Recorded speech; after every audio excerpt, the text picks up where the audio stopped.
Hi everyone, how are you all doing? I hope you're all doing great. Well, it has been some time since I last did the video, so I thought it was about time I posted up a new one. And the one that I'm doing tonight is especially for Burns Night. For those of you who don't know, tonight, January the 25th, is a day where we typically celebrate the life and work of Scotland's famous national poet, Robert Burns. An incredibly talented guy who wrote lots and lots of beautiful, inspiring, wonderful poems and songs. And someone who I've been a fan of ever since I was a little tiny girl. And the poem I'm going to do tonight has quite a funny story to it. It's about a man named Tam O Shanter. And this chap, Tam, was fond of a drink or two. And he was warned by his wife and various friends that unless he curtailed his alcoholism, then a grisly or spooky fate lay in store for him. And the poem is, like all of Burns's work, written in Scots dialect. Scots language is very different from English, so I'm aware that not everyone understands it, but the poem is written and told in such a way that you should still hopefully be able to picture everything that's going on in your head and to follow the story, even if you don't understand what all the words mean. So without further ado, I'm just going to get cracking on with it. And also, just for the purposes of this poem, it's probably going to help if you try and imagine that I'm a guy. I mean, obviously I am a woman, but the poem is written from a kind of a male perspective. So if you try and imagine that I'm a man while I'm saying this poem, it'll help help it to flow. So yeah, here we go. When Chapman Billies leave the street and drukty neighbours meet, as market days are wearing late, and folk begin to aggregate, while we sit boozing at the nappy, getting through and get happy. We think the long Scots miles, the mosses, waters, slaps and styles that lie between us and our hame. Where sits your sulky, sullen dame, galer in her bruise like galer in storm, nursing her wrath to keep it warm. This truth found honest Tam O Shanter, as he fair and ich did canter, all dear wham near a tune surpasses, for honest men and bonny lasses. Ah, Tam, hast thou but been so wise as ta'en thy ain wife Kate's advice? She telt thou well thou was a skellum, a blubberin' blusterin' drunken blerum, that fae November to October, i market day thou wasna sober. The ilka meddler with the miller, thou sat as lang as thou had siller, that every nag was caught a shown, the smith and he got roaring foon, that up the Lord's house, even on Sunday, thou drank with Curtin Jean till Monday. She prophesied, aye, that, later soon, thou would be found deep, drowned and doon, or catch wi' warlocks in the muck, by Alloway's old haunted kirk. Ah, gentle dames, it gars me greet to think how mony counsel sweet, how mony lengthened sage advices the husband fair a wife despises. But to her tale, merk nicht, Tam had got planted uncorrect, fast by an angle, pleasing finally. Worryman swats drank divinely,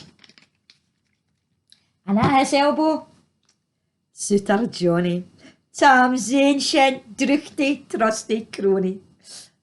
Tam loved him like a very brother. They had been fou for weeks ago. The night drave hang with sangs and clatter, and thy rail was growing better. The landlady and Tam grew gracious, with favour secret, sweets and precious. The suitor told his queerest stories. The landlord's laugh, Was ready chorus. The storm with might mair did rustle. Tam didna mind the storm a whistle. Care mad to see a man sae happy, enduring himself among the nappy. As bees flee hame with ladens of treasure, the minutes winged their way with pleasure. Kings may be blessed, but Tam was glorious, with all the ills of life victorious. But pleasures are like poppies spread. He sees the flower, its bloom is shed, or like the snowfall in the river, a moment white that melts forever. Or like the rainbow's lovely form, it vanishing amid the storm, or like the borealis rays that flit till you can point the place. Nae man can tether time nor tide. The hour approaches, Tam on ride. That hour, a night's black arch the keystone. That dreary hour, Tam mounts his beast in. And sick a night, he tacks the road in. As near poor sinner was a bradin. The wind blew as 'twad blan its last. The rattling showers rose on the blast. The speedy gleams the darkness swallowed. Loud deep and lang the thunder bellowed. That night, a child might understand. The deil had business in his hand. Weel mounted on his grey mare Meg, a better never lifted leg, Tam skelpit on through dub and mire, despising wind and rain and fire. What's haud him fast? His good blue bonnet, whilst crooning o'er some old Scots sonnet, whilst gliding round with prudent cares, lest bogles catch him unawares. Kirkalloway was drawing nigh, where ghasts and hoolets nickly cry.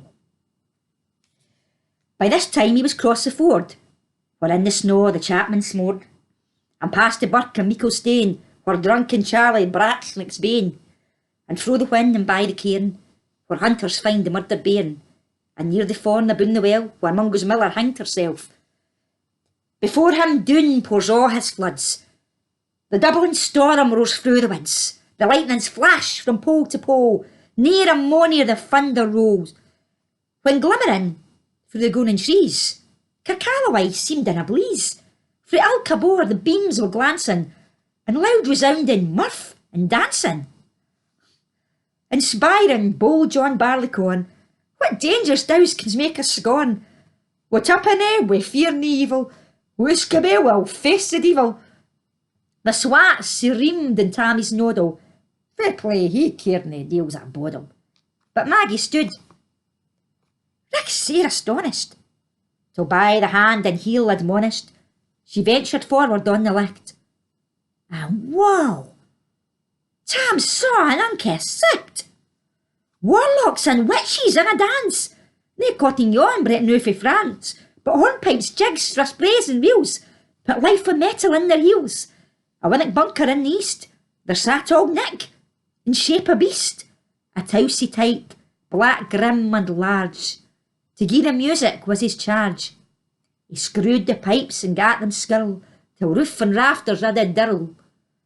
Coffins stood round like open presses, that shawed the deeds in their last dresses, and by some devilish cantrip slicked, each in its cold hands held a licht, by which heroic Tam was able to note upon the haly table a murderer's banes and gibbet airns, twa spanlang wee and christened bairns, a thief, new cutted fair ape, with his last gasp his gap did gape.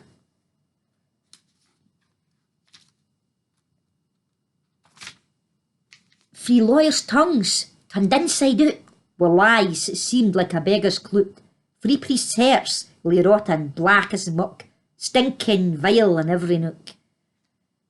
5 tomahawks with blood red rusted, 5 scimitars with murder crusted, a garter which a babe had strangled, a knife a father's throat had mangled, whom his ain son the life bereft, the grey hairs yet stark to the heft, one mair horrible and awful, which even to name would be unlawful. As Tammy glowered, amazed and curious, the mirth and fun grew fast and furious. The piper quick and quicker blew, the dancers quick and quicker flew, they reeled, they set, they crossed, they click it, to look at Caroline swat and reek it, and kissed her laddies to the whack, and link it at it in her sark. Tam, had they been queens, oh, plump and strapping in their teens, their sarks, instead of creasy flannin, been snow-white 1700 linen. The breeks of mine, my only pair, the hands were plush of good blue hair, I would have given 'em off my hearties for a blink of the bonny birdies. But Willard Beldrums, old and droll, rigwoody hags would spin a fall, louping and flinging on a crummock. I wondered did they turn round stomach. But Tam kent what was what fu brawly. There was a winsome wench in Wally, that night enlisted on the core, lang after kenned on Carrick shore. For mony a beast to deed she showed, and perished mony a bonny boat, and shook beef meikle corn and beer, and kept the countryside in fear. Her cutty sark, o' paisley han that while a lassie she had worn, and longitude though sorely scanty, it was her best, and she was vanity. Ah, little kenned thy reverend granny, that sark she coughed for her wee nanny, o' twap on scots. 'Twas all her riches, would ever graced a dance o' witches. But here my muse her wing moncore, sig flits as far beyond her poor, to sing how Nanny lap and flang a supple jade she was and strang, and how Tam stood like him bewitched, and fought his every een enriched, even saint and glued and fidget for fain, and hooched and blew and icht and main, till first a caper, sin and illa, Tam tints his reason o'er the gallant roars out, "Well done, Cutty Sark!" And in an instant, all was dark, and scarcely had he Maggie rallied, when out the hellish legion sallied, as bees was out wi' angry fight, as plundering herds assailed her bite, as open pussy's mortal foes, when pop, she starts before their nose, as eager runs the market crowd, when catch the thief resounds aloud, so Maggie runs, the witch's folly, with Mony and Eldrick shriek and holy. Ah Tam, thou getting out fairin', and hell will roast thee like a herring. In vain thy Kate awaits thy coming, Kate soon will be a woefy woman. Now dare I speedy up, Miss Meg, and when the keystane of the brig, they're at them now, their tail may toes, a running stream they dorny cross. But ere the stee keystane she could make, that fint a tail she had to shake, for Nanny, far before the rest, had upon noble Maggie pressed, and flew at Tam with furious settle. But little was she Maggie's mettle, a spring brought off her master hail, but left behind her ain grey tail. The Caroline clocked her by the rump, and left puir Maggie scarce a stump. Now, where this tale of truth shall read, out man and miller's son, that heed, whenever to drink ye are inclined, or Cutty Sarks run in your mind, think, you may buy the joys your dear. Remember Tam O Shanter's near.